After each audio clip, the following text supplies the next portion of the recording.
Welcome. This is the BHCAC series on climate crisis research and action for change. My name is Debbie Merriam, and I'm the Arboretum Director at the Mary May Binney Wakefield Arboretum in Milton. And this series is put on by a group, and these are the list of members of our organization. It's the Blue Hills Observatory, Brookwood Community Farm, Blue Hills Trailside Museum, the Eleanor Cabot Bradley Estate, Friends of the Blue Hills, the Mary May Binney Wakefield Arboretum, Mass Audubon, Milton Public Library, Neponset River Watershed Association, Quincy Climate Action Network, Sustainable Milton, and the trustees of reservations. We hope that this series keeps people engaged during the pandemic on critical climate issues and gives people tools and ways to become involved. This is the second lecture in our series. Last month's lecture was the Youth from the Sunrise Movement. All of these talks are recorded and posted on the BHCAC Facebook page and our website. Looking ahead to next month, on Thursday, November 12th at 6:30, representatives from the Four River Residents Against the Compressor Station in Weymouth will talk about the dangers posed by the gas compressor station. Excuse me.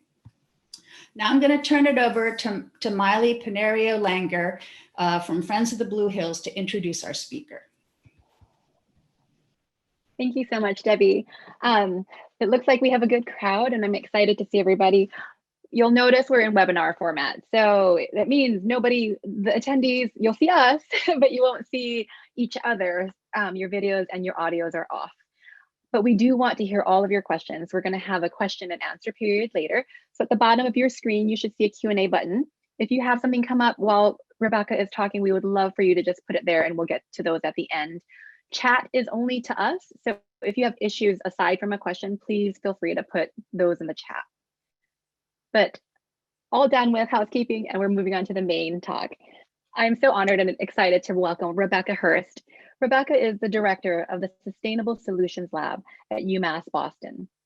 The Sustainable Solutions Lab is a research center devoted to understanding the disproportionate impacts of climate change on marginalized communities and working with them to develop sustainable and equitable solutions. A former community organizer focusing on economic and racial justice issues, Rebecca transitioned into the climate adaptation field when she realized how disproportionately climate change is impacting low-income communities and communities of color. Before coming to UMass, Rebecca worked on climate resilience in Boston Harbor Now, at Harvard University's Office for Sustainability and the Urban Land Institute. Rebecca serves as an agenda setter for the Climigration Network and is on the External Advisory Committee for the Metro Area Planning Council's Metro Common 2050 process. She has a bachelor's from Carleton College and a master's of business administration from Boston University's Questrom School of Business. I am so excited to hear from Rebecca. Rebecca? Thank you. This is so fun to be here. Thank you guys so much for inviting me. As Miley said, I'm Rebecca Hurst. I'm the director of the Sustainable Solutions Lab at UMass Boston. We are a partnership of 5 different colleges at the university and also the 4 racial and ethnic institutes. And so I get to work with faculty around the university on a wide variety of different topics, really focused on climate adaptation and making sure that everybody can be prepared for the long-term impacts of climate change and ensuring that everybody is able to thrive in our changing climate. So today I'm going to share a little bit about some of the ways that the COVID-19 pandemic is really illuminating some of the challenges that we have with climate change and some learnings that we have from COVID as far as how we can address climate change and vice versa. So I'm going to share my screen here.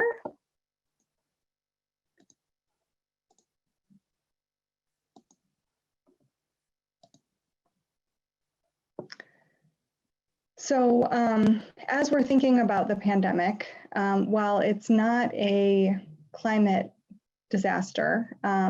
Things like pandemics are more likely because of climate change, and it's clearly having huge health and economic impacts, which is really the same for climate change. So as we're thinking about this disaster, it's a way for us to also think about what is going to be happening for the climate crisis. So what are some ways that COVID-19 and climate change are similar? They both have lags in a nonlinear system. So later action means greater negative impacts and greater costs. I wanted to show you guys a fun little,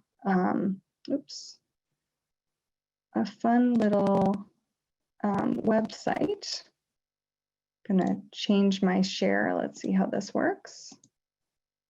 Called Flatten the Curve. And you can see that if we have low investment and act really slowly, then our emissions and our temperature are going to just skyrocket. And if we act really quickly, I mean, if we have a really big investment but act really slowly, things do slow down, or temperature does go down. But we really need to be thinking about both at the same time. So this is a fun little, if we move quickly and have a huge investment, we can have a really big impact. We unfortunately are not on the size of it, serious investment and high speed of action right now. But as we're thinking about moving forward, there are, it's just really interesting to think about the importance of, both of these levers that we're pulling. And this has definitely been the case for the pandemic as well. There's so much conversation about flattening the curve and acting quickly. And unfortunately, things have really gone out of control. So I'm going to switch back to my PowerPoint. So one of the other things that we have really been thinking about as far as the connections between these issues is the importance of balancing the health of people on the planet and the economy. There's sort of this, I would say, false dichotomy as far as climate change between being able to invest in people and planet and investing in the economy. That didn't have to be the case. And there are lots of ways that we can be investing in the economy and people and planet. But, this issue of how do we balance things and how do we think about different issues that are at play is important. Equity questions, of course, are really important. And as we will talk about, COVID is really having a much harder impact on communities of color. And we know that climate change will and already is as well. There's an issue of your actions you don't always feel the total impacts of. So that's something that we can see between the two crises. And then also the question of local and global dynamics and how our decisions impact things that are happening around the world. So who is COVID-19 hitting the hardest? On this graph, you can see that, let's see, I'm not sure if you can see my little mouse, but on the top with District of Columbia, you can see that the percentage of the population of African Americans in DC is under 50%. If you look all the way down to the axis here.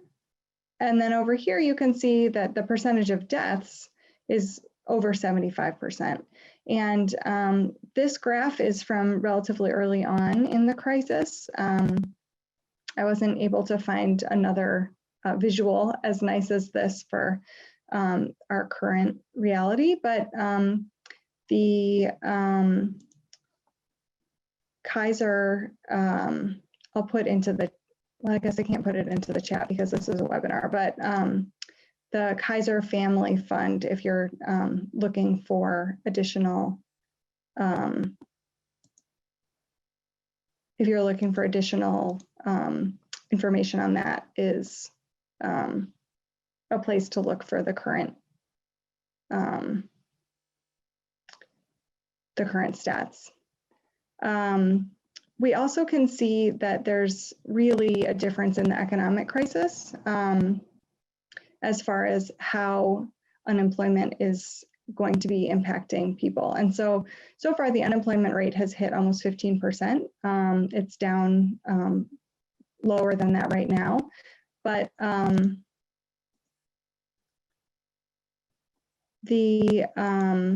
here we can see that the difference in an increase in unemployment rate and the increase of folks in poverty is really different between white people and Hispanic and Black people. So, the estimate for February 2020 was that around 20% of Black Americans were in poverty, and that with a 10% unemployment rate, that would go up to almost 22%. With a 20% unemployment rate, that would go up to almost 24%. So the increase of almost 4% is really much, much bigger than the increase of less than 2% that we're seeing with white Americans here. So just thinking about what are the ways that these crises hit people harder and in different and at different scales is really important as we're thinking about how we respond. We know also that climate disasters hit vulnerable populations hardest. So this graph is from some research that was done in Rice University about how natural disasters widen the racial wealth gap.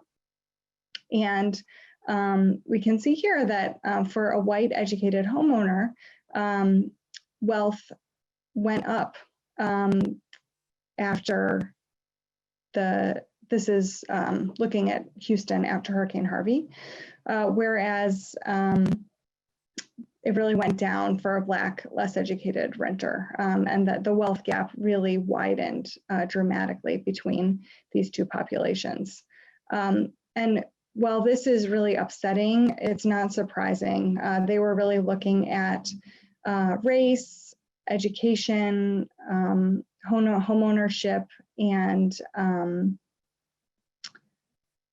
race, education, homeownership. I think those are the three. But one thing that was particularly shocking to me about this study is that they found that in the counties where there was more FEMA aid, inequality increased. So this is basically just saying that our systems are not set up to help the most vulnerable.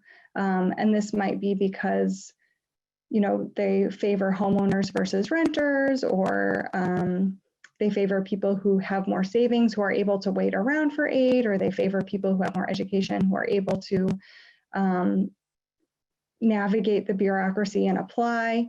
But this is really upsetting. And as we're thinking about our response efforts for COVID and long-term, as we're setting up structures to respond to the impacts of climate change, we need to be thinking about these questions of racial justice and structural racism in our program planning.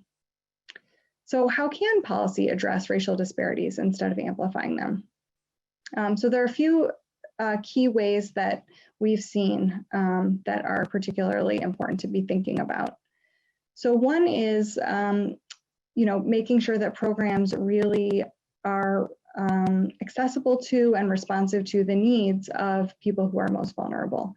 So for example, the PPP program, as part of the stimulus, the COVID stimulus, one of the key requirements was that applicants have a existing relationship with a bank. But because of a history of redlining and racism and lack of access to capital, there were lots and lots of Black and brown entrepreneurs who didn't have long-term banking relationships who were shut out of that process. So as we're thinking about access to capital, we need to make sure that we're investing in places that need it most. Another thing that the research has shown is that people who have stable housing are much more resilient and able to bounce back. Luckily, the COVID crisis has not destroyed housing, but as you all probably know, the moratorium on evictions just lapsed, and so people are starting to be evicted, and the ability to respond to a disaster, have stability for school, for jobs, for all sorts of things, having community supports, et cetera. So much of it relies on stable housing. So finding ways to keep people in their home is essential for communities to be able to bounce forward after a disaster. And one research has shown that after Hurricane Katrina, people who were very quickly rehoused were much more resilient and able to pull their lives back together than people who dealt with homelessness for long periods of time. So this is really something that we need to be thinking about because it has a much broader impact than just the impact of housing itself. And then finally, this is a picture of looking for lost family members after Harvey in Houston, and factoring in the impact of trauma is really important as we're thinking about long-term response for crises. We know that that people who had PTSD going into Katrina were much more likely to have substantial mental health issues afterwards. And because of a long history of systemic racism and violence, distrust of the government, and rightfully so, because the government has not always helped communities of color and has been, systematically unhelpful and in some cases terrorized folks. We need to be taking into account that issue of trauma as we're thinking about response. And so, this can look like social workers who help with applying for aid. It can look like having just a trauma-informed response as people are supporting with job applications or other things. But as we're thinking about how to make sure that everybody can be safe and healthy, having that frame is really important. So those are some things that I think we can learn from natural disaster response as we're thinking about COVID response. I wanted to also share some things that I think we can learn from the COVID crisis as we're thinking about the climate crisis. So one thing is I really appreciated this tweet by Peter Kalmus that says, the coronavirus crisis teaches two critical climate lessons. One, we can't afford a Green New Deal. And two, when we agree as a society that something is an emergency, we come together to address it. The only thing blocking climate action is our collective choice not to act. And I just think that that's really interesting to have in mind and be thinking about because, it has been just amazing to see things shut down, reopen. Our lives have changed dramatically. Of course, there has been a lot of resistance to that, but there has also been a lot of, people have given up a lot. And so recognizing that I think is really helpful and important as we think about what's next for us with the climate crisis. I also found this framework to be really helpful as well. This is from Juliette Kayyem, and often with climate crises, there's more of a single moment. There's a big storm or there's a wildfire or something like that. And excuse me, with the coronavirus, there isn't that single moment of clarity. So we're responding at the same time as we're continuing to have the crisis happen.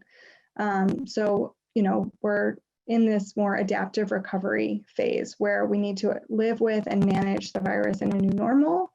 And that's, where we're at right now. But I think that that's also true for the climate crisis, because we are just going to be seeing increasing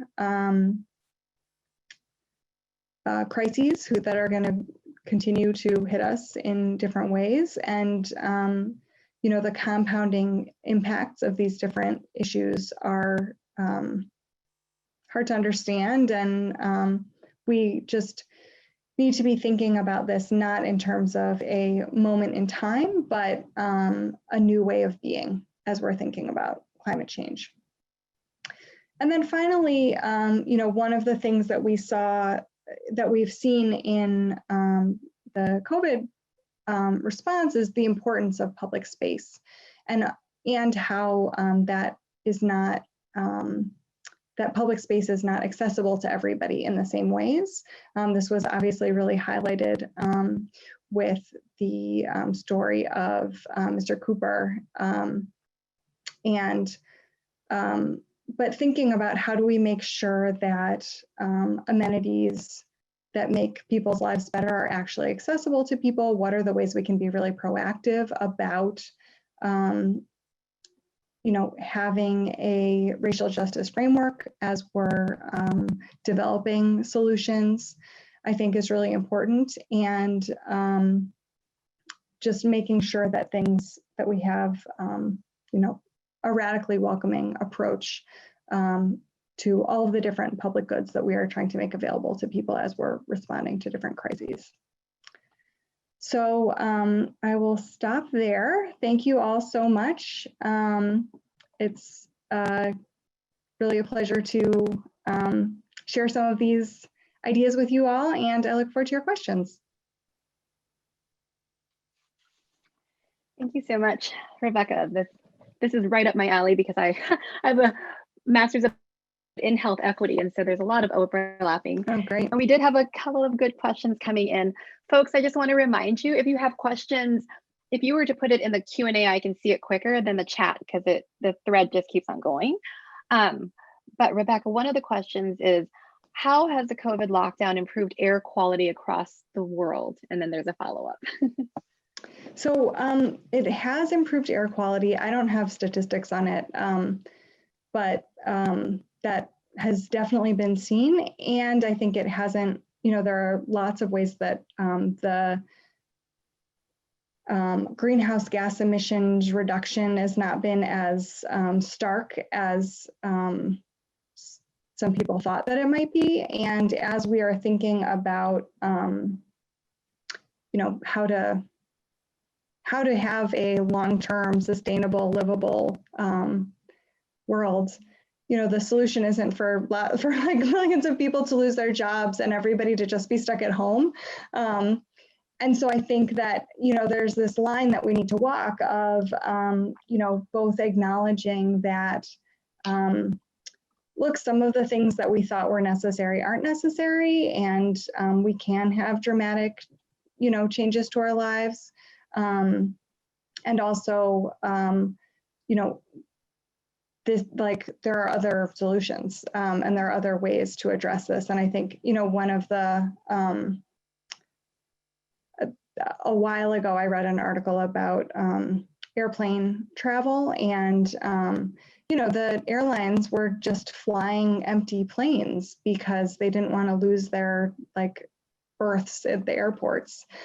So even though it was like, oh, well, I haven't visited my family in Chicago for the couple of times that I would have by now, but potentially those emissions weren't actually saved.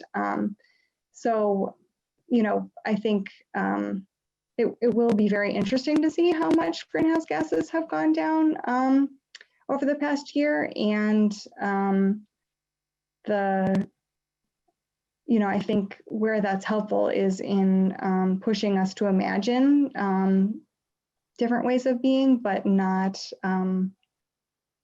to think that this is the solution, because it really isn't. For sure, for sure. And then the follow-up to that was really, what are the lessons that can be learned from this? Are there tangible examples of what we could learn? Yeah, I mean, I think that, just there has been a lot more of a focus on what's happening locally. I think there's been a huge resurgence and investment in, local farms and people thinking about their supply chains in different ways, because, the disruption in supply chains is, people, I think the pandemic has made people much more aware of, where they're getting things, how things are coming to them, in a way that you don't really think about if you're just like pressing buy now on Amazon or whatever, and it just shows up at your doorstep the next day. So I think that's one thing. And I do think that as much as I really miss being in person with my colleagues, I do think that the way we work is going to change dramatically. And I think that, the amount of conferences that people go to, the amount of travel that people do for work, I think that will be very different. And that's a huge, both as far as commutes. My husband works in the transportation department for the city of Boston, and they're just really monitoring traffic and air quality and different things like that. And, there's been a big shift. And, just anecdotally, we know a lot of people who are really thinking about their space at home differently, and, don't think that they will have to go into the office every day ever again. So I think that there's some, there are just lots of ways that we don't yet know the long-term impacts, right? But as far as how we work, how we eat, who we see, et cetera, I think there will be big shifts that will inevitably have climate impacts as well. Great, thank you. And there's another question. Can you talk to the possibility of COVID and climate change being maybe related or cause effect or? Yeah, so my understanding is that COVID is not, that COVID is not caused by climate change in any way, that there isn't any amplification. And actually, Miley, you maybe know more about this since you're doing health disparities. So maybe I'll just throw that question back to you. But my understanding is that, there are many diseases that are more prevalent and that are becoming increasingly an issue, and that the likelihood of a pandemic has increased because of climate change. But do you want to answer that? Oh, yeah, you did beautifully there. It definitely, from the public health spectrum, it is increasing the likelihood that it's great. And at the same time, we don't know enough about it yet. So there's another question. What kinds of projects go on in your lab that fit into the adaptive strategies for addressing climate change? Great question. I was going to put a slide in about that and then I forgot about it. So thank you for asking. Yeah, so we have a number of different research projects that we are working on right now, and really thinking about, like I said, climate adaptation and how we can prepare. So one of the projects is looking at how the climate crisis will impact the housing crisis locally, and trying to understand, are there any what are the ways that we can address these two crises with an integrated approach? So for example, one tool that has been used and is often talked about for addressing the housing crisis to increase to increase supply is to open up more basement apartments, which sounds great, but we need to make sure they're not in the floodplain. Like, we don't want to inadvertently put people in harm's way. And at the same time, we know that often investing in communities can speed up displacement and gentrification. And so we don't want to have, make a community climate resilient and then have the residents no longer be able to live there. So how do we make sure that we're having an integrated approach as we're thinking about these different issues? And are there, what are the levers that we can be pulling to be thinking about that? So that's one project. Right now, we're also doing a stakeholder mapping project where we have about 300 people who whose names were generated from a bunch of different stakeholders to think about who is active in the climate adaptation field. And the survey is out, so people are like clicking little things of like, yes, I have worked with Debbie, and like I haven't worked with Judy, sort of like going through, and then we're gonna generate some maps so that we'll be able to see who's connected to whom, where are people's deepest connections, where are some of the nodes of power or connection, and we're looking at that with a particular lens towards climate justice work. And so, who are the climate justice advocates? Are there whole spheres that they're not connected to that other people really think of as climate adaptation, as important in the climate adaptation field? And if so, how can we be intentional about building some of those relationships or being strategic about the field as a whole?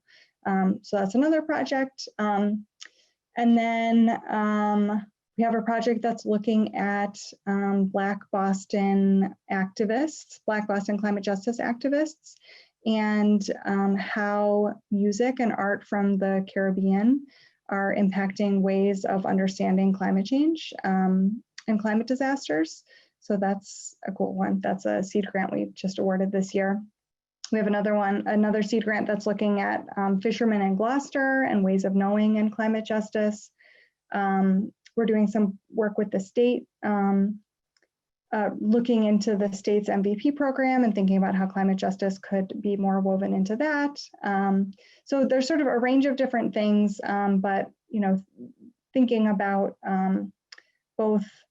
I mean, all of those projects are more local, I guess. We also have a project that's looking at how people made decisions to evacuate after or before Hurricane Maria in Puerto Rico, and thinking about social networks, receiving communities, et cetera. So a lot of our work right now is really focused in Boston, but that's not all of it. And yeah, those are some of the things, but it's really fun. The faculty who I work with are incredible, and it's amazing to just, have these conversations with people where they're like, oh, that's interesting. Well, I wonder if we could look into, so it's great.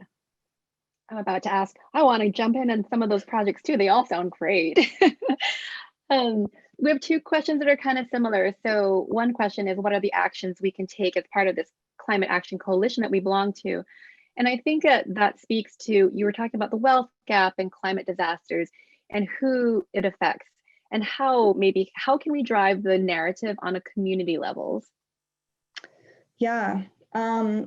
That's a great question. I mean, I think that one of the key things that we've really seen is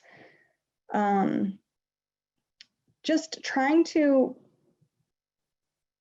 understand what the key issues are that different communities are facing, and really finding ways to show up for them. I think as a white woman who was raised in a suburb outside of Chicago, who has a lot of privilege, I think that it's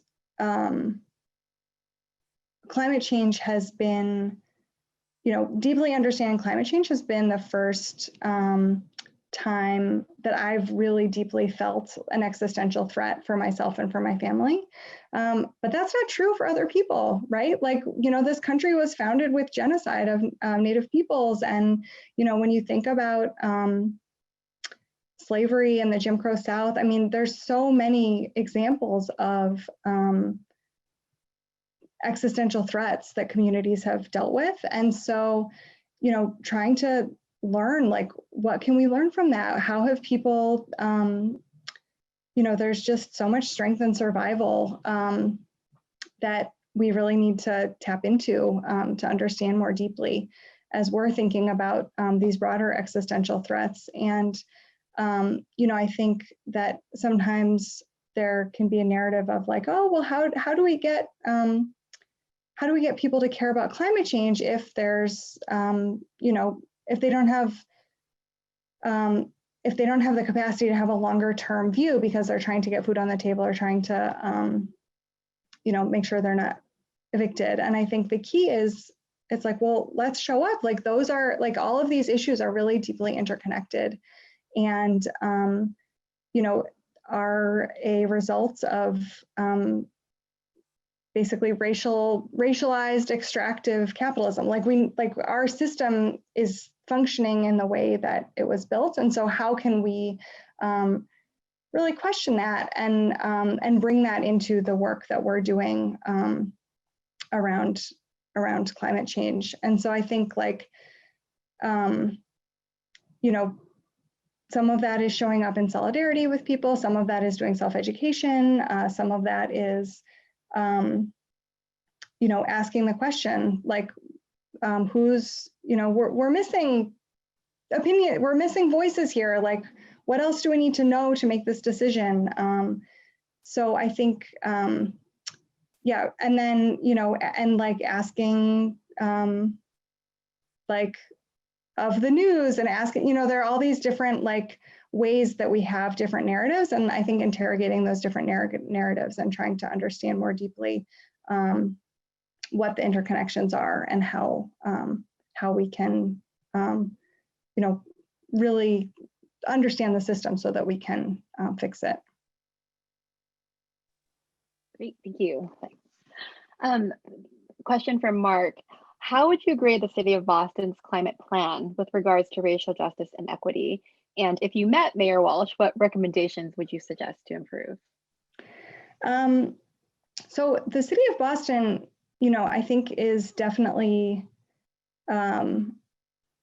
doing some really good work around this and trying to incorporate some of these issues more deeply. And I think that, you know, as is really the case, there's a lot of deep systemic racism and like structural racism in Boston. And, you know, I think that finding ways to support the Chief Resilience Officer, support the new head of diversity and inclusion, thinking about how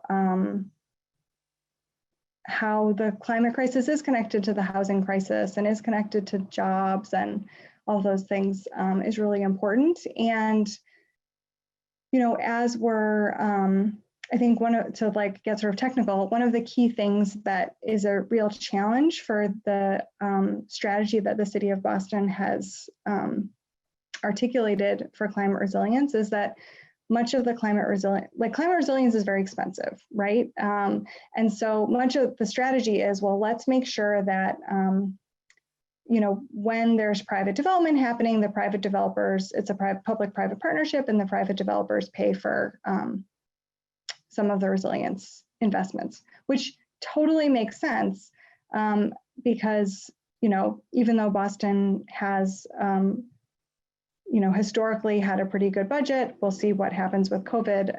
Obviously, sort of who knows what's happening with municipal budgets right now. Everything is crazy. But the challenge with tying resilience investments to development means that resilience investments are only happening in places that are getting development. And so potentially the most vulnerable are going to be left out in the cold. And so how do we make sure that that's not happening? How do we have a racial justice frame as we're thinking about investments? I know again, since my husband works in the Public Works and Transportation Department, there's some really interesting ways that they have been trying to have a racial equity frame for investments in the streets. That's really neat. And so thinking about how else can that happen for climate resilience, and what are the ways to, make investments without displacing people, I think are really challenging things that I know they're thinking about at the city, but that they haven't figured out and that we need to keep working on. Thank you. Paul would like to know, has there been any studies on changes in energy consumption as people work from home? I'm not aware. I'm sure that there have been, and I don't know what they are. But yeah, yep. It's really interesting. I mean, I think I've seen, not necessarily energy consumption, but I've definitely seen news articles about the atmosphere, like in Houston, in Cancer Alley, or any of those areas that had a lot of exhaust, but I don't know about energy consumption necessarily. That's interesting. I mean, yeah. We've turned on our heat and we have oil heat, and we usually make it a little bit longer, but since we're here all day. That's true. Or all the internet running, I don't know, it might be more in our house right now. So Ian would like to know, obviously we need change action at the federal level, but in the meantime, what are some of the policies and practices local municipalities can be implementing? Yeah, I mean, there are so many. I think that one thing that I've been really excited about is resilience hubs, or like community spaces, which could be in libraries or in, like community centers, but thinking about how to make sure we have spaces that people feel safe in, that people can go to, where they can get power for their phones, internet, etc. So, and finding ways to just continue to build community. There's been a lot of really interesting research about that communities that have lots of deep social ties are much more resilient than communities that don't. And so some of the most exciting resilience work is not about building seawalls, but about building community and thinking about ways to connect people to one another. And so, right now we can't have lots of block parties and things like that, but there are, I know that there are different ways that people are being creative about connecting with one another, but continuing to invest in social cohesion is definitely something that is important as we think about long-term questions. Great. The last couple are more necessarily, they're more comments than they are necessarily a question. But maybe a last question. We have a little more time, so if anyone else has questions, definitely drop them in.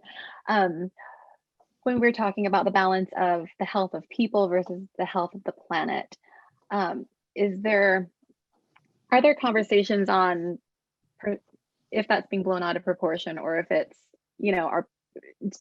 some people don't believe that the planet is in trouble, and some people don't believe that if their health is fine. There's a belief system, and so how much of the balance is based in fact, or how much of it is narrative? Well, there are those different greenhouse gas calculator, footprint calculators that are oh yeah, if everybody lives the way that I live, we would need 6 worlds for the number of people that we have.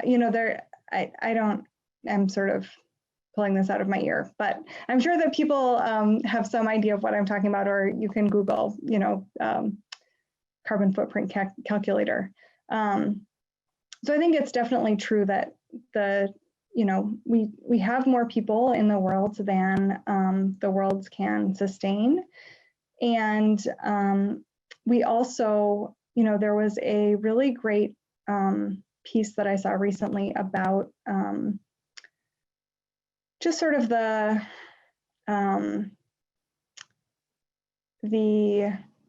tragedy of the commons, and that idea is actually flawed in many ways, and that there are many examples of ways that people have self-governed to collectively manage resources in a sustainable and responsible way. But this idea of, well, everyone is going to maximize their own thing. And so as a result, sorry, I'm not being super articulate, but just sort of this idea of like individualism, and that everybody is going to do what they see as in their own, very narrow self-interest. Both is not always true, has not historically been true, and also, is something that the corporations, who are the main producers of greenhouse gas emissions, want us to think that it's like, oh, well, if I just recycle this, pop bottle, then things will be better. And it's like, well, no, actually, this is about broader systems. And, there are a few who made decisions to keep the science under wraps in a way that meant that we couldn't actually just have everybody have a, slow, easy shift of lifestyle. And now, those few are, dirty rich, and we don't have the same decisions, because as you like with that chart that I showed, like we're, late in our action. And so how can we both take responsibility for our own decisions, and also see the broader systems and understand that, this is a much bigger than we are, and a political issue that we need to be thinking about. But it's true, like we don't, we are out of balance, and how do we get into right relationship is something that we need to be thinking more about, and also is something that, again, that we can learn from Indigenous folks. What are the ways that we can really be, there's a lot we can learn from voices that have been marginalized intentionally. So yeah. That's very beautiful. I'm born and raised in Hawaii, so I'm very familiar with the Indigenous populations and the subsistence. And I am going to read a couple of the comments because we have a couple. And this one from Barbara definitely speaks to what we can each do individually. So, composting, considering the effects of methane gases from landfills, hang your wash out, do things like turning off your water. And these little actions can have a huge impact if we all do them. Another comment from Jonathan about the COVID coming from bats. So for sure, from a public health perspective, we know that the bats and the contribution, they were forced closer to people because of climate change. I think it's a one piece of the pie, so we can't say climate change caused, because cause is a funny word that public health doesn't love. There's like a pie chart that goes into things that happen. So absolutely though, Jonathan, I agree, the bats, definitely climate change affected them. From Matt, we have one of the big utilities in Southeast earnings call today said that they're selling more energy, but the mix is changing. So consumer is up, industrial is down. So that's interesting. Here's a question from Stephen.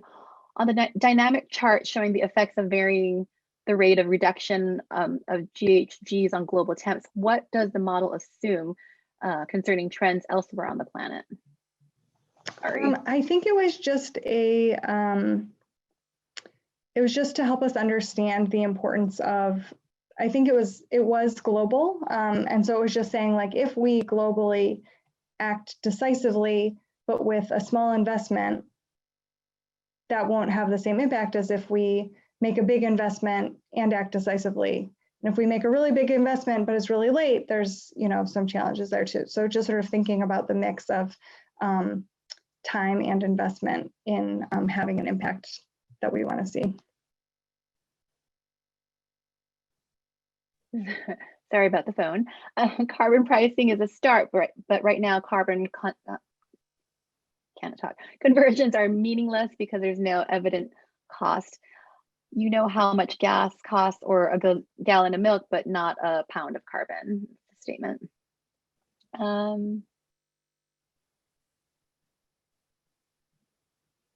Can I just say something else about? Sure.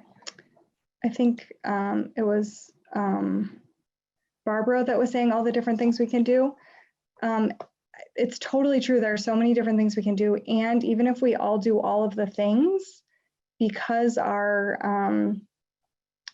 energy system and our roads and our lives are not set up currently for a low carbon lifestyle, we wouldn't actually get where we need to go. So it's definitely important for us to be thinking individually, and also we can't do it individually. We have to be doing broader systemic societal change at the same time.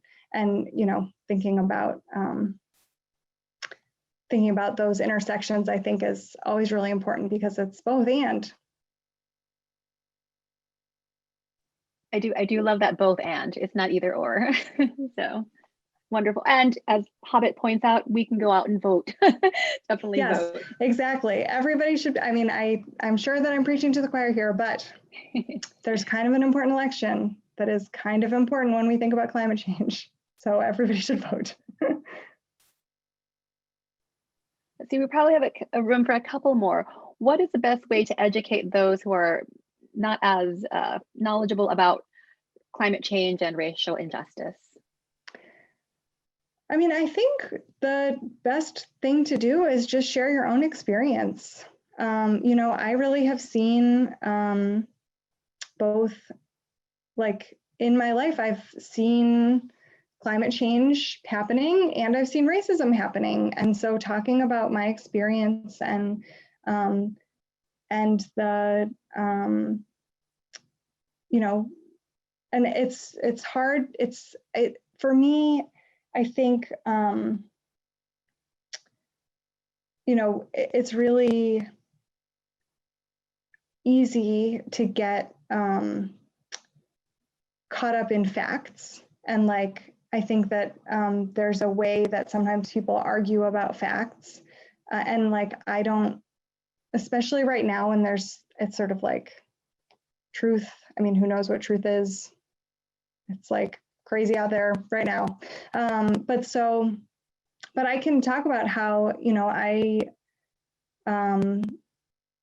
remember having like much colder days in the winter when I was growing up. And, you know, my husband talks about there being a pond in his neighborhood that they used to ice skate on that only freezes over like once a year now. And it used to be frozen all year. And, you know, I can talk about kids who I grew up with who had very different experiences in our school than I did, and who, you know, we got tracked into different classrooms, even though they were really smart, but didn't have the same support from teachers or at home or whatever.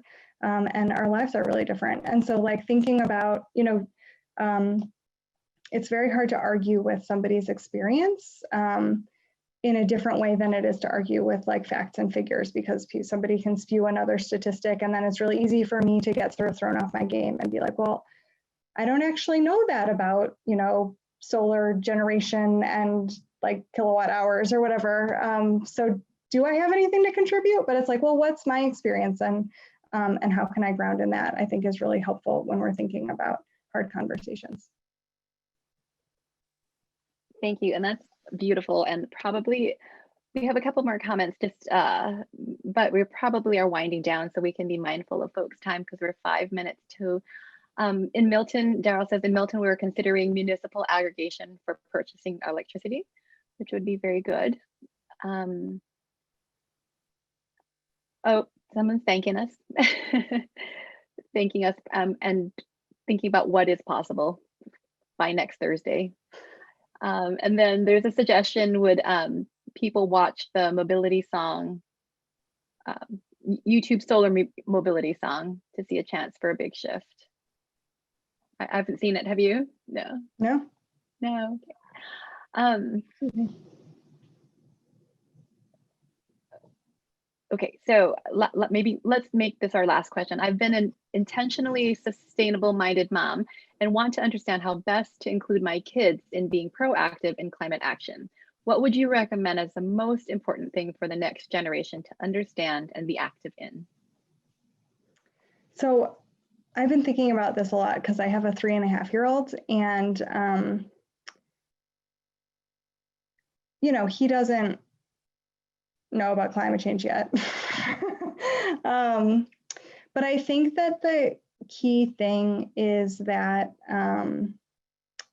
you know, I think there's this line of fear and hope that I try to walk for myself, that's like essential to be doing the work that I'm doing, but that I think is also really important when we're thinking about our kids. And I think that, you know, that it's less about, you know, feeling like, oh, I have to recycle this thing or else climate change is going to be bad. And like, you know, like I think we don't want to have our kids internalize a sense of fear. I think it's more about trying to have them understand that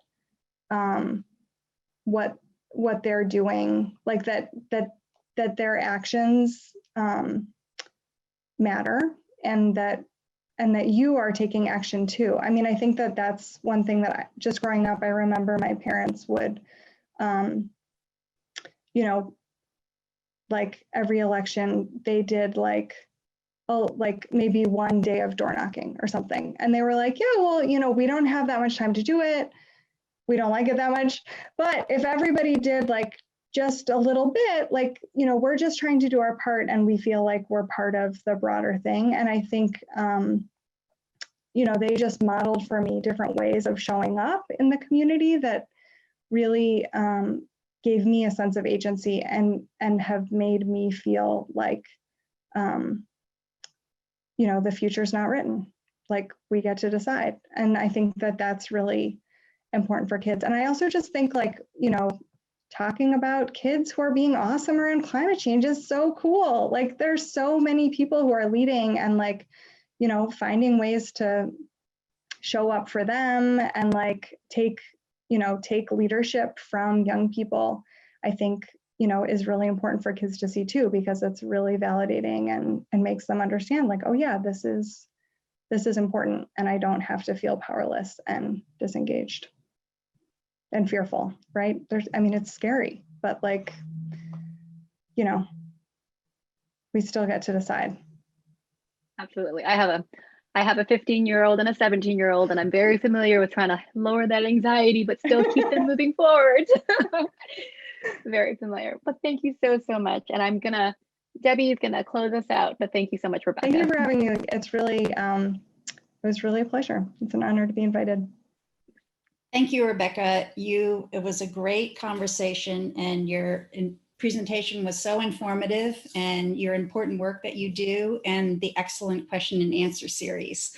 I think it is so important that you use the lens of COVID to highlight how we as humans are adaptable and have the capacity to change and deal with these pressing issues, and to use our own experiences to talk about how the climate is changing.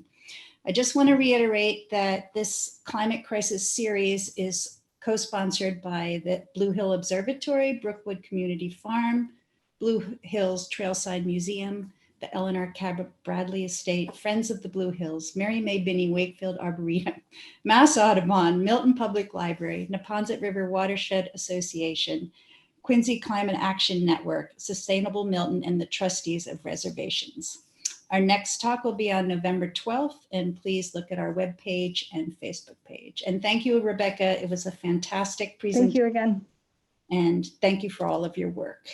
Take care. My pleasure. And and people should come to our website. It's www.umb.edu/SSL, and you can sign up for our email list, get information about other events, and keep track of what we're up to.